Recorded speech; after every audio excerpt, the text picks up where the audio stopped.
Hello everyone and welcome to this week's episode of the Ratliff Mandolins Weekly Production Diary.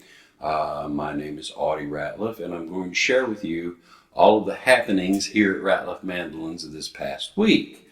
If you'll recall from previous episodes, we shot the sunburst on the last two mandolins in this current batch last week.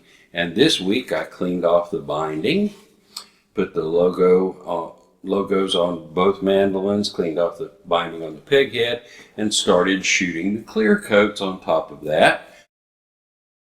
I'm using Cardinal lacquer. If you'll recall from the previous episodes that we're trying 2 or 3 different kinds of lacquer so that we can ascertain the polishing properties, because this big Manticello is going to get a gloss coat. The country boys get a satin coat, and so I wanted something that would polish a little easier than the brand of lacquer that I used to put on these things. So we're trying some different lacquers.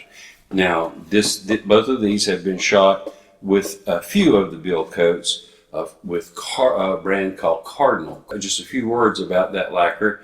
The first thing I noticed is it's very thin, and I went back and looked at the can, and it actually said pre-reduced on there. So it's like water. It's a lot less. What I'm used to shooting with is a lot thicker than this stuff. So have to be kind of careful and put on a real thin coat. The first thing that I noticed was, and I have to kind of fill you in on why, all of these stains, these mandolins are stained with alcohol-based stains, and that Cardinal stuff just kind of melted that stain, and it bled right back out onto the white binding. So I had to go back and clean that up again after the first coat, and a little bit after the second coat. I had to go back and do that. So that added to the workload just a little bit. If it polishes out good, it'll be well worth the extra effort. It might save me hours in the polishing stage of the thing. So it would be worth an extra 30 minutes here cleaning up a little bit of bleed. But none of the other lacquers do that. So I have to say Cardinal would probably be a wonderful product if you're using it on a non-stained instrument, a guitar or something like that. Anyway, that's where we're at with these things right here. We're right in the middle of putting the bill coats on. Not finished, and I don't have the final coats on either one of them, but we are working on that anyway.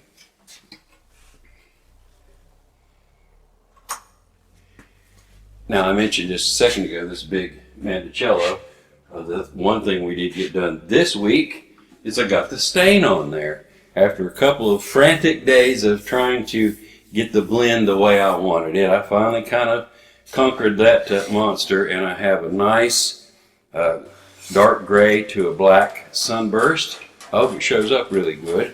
The bird's eye maple shows through really good. And so I'm thrilled to bits with what we've got right here. And it's just awaiting its clear top coats, which we won't do until we make a decision on which of these lacquers that we're going to want to use. Third thing I'd like to talk to you about would be left-handed mandolins. I've been approached about left-handed mandolins, and I told the fella, you know what, I'll be happy to build you one. Just put you on the waiting list and build you one when we get to it. Or I have this leopard wood one that I'd be willing to sell, and this one right here that I built in 1998 and reacquired it back about a year or so ago. And so I thought, well, I'll just play a tune on this one and you can hear it.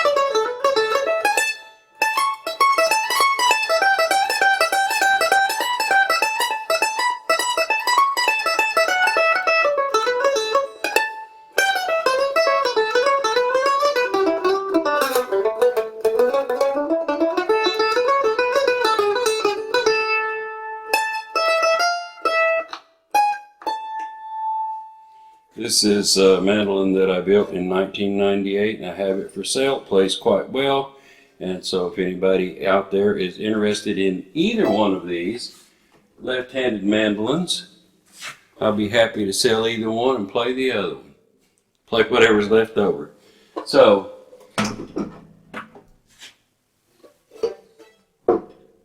and that takes care of that. Now, let's move on to what we'll probably cover in next week's episode, which will be this guitar-shaped Manticello. Well, first of all, we're going to be finishing the, trying to get the final coats on these things. And then we'll be putting the strings on this thing here. We've already got the keys and the bridge and the tailpiece and all of the everything we need to be able to play this instrument. So hopefully we'll get to that next week.